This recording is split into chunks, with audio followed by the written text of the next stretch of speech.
Assalamu alaikum warahmatullahi wabarakatuh. My name is Salim Abdurrahman Mahmoud. I come from Las Anod in Seoul region.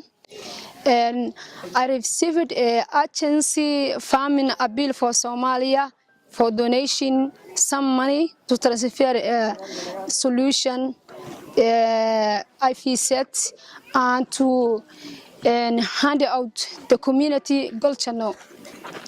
Mr. Mahmoud, Chief of Elders, welcome. We're here in Goljano of Somalia, and we got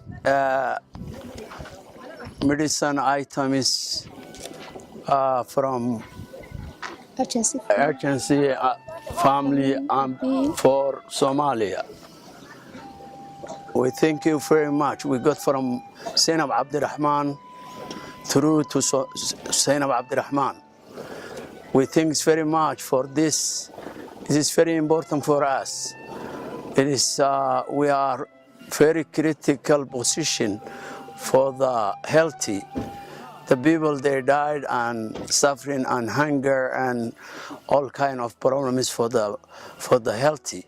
So this gift, we thank all the people who do this and Family Appeal of Somalia. Thank you very much. We give to handling Dr. Ahmed for Dr. Mohammed from Hayat Hospital. We hand you over for the items, and we thank very much for him and for you guys.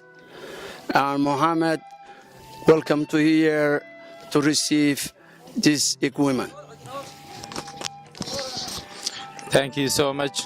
We got all this equipment from this organization, Urgent FAMINE Appeal for Somalia. This is life-saving, and there is a huge people complaining from the cholera in this hospital. And we daily got about 20 patients or to 30 patients coming from the rural area and from the inside of the village with this disease. And we got all this equipment from the organization. And thank you so much.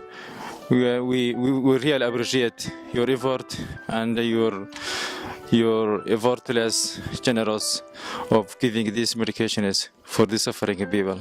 Thank you so much.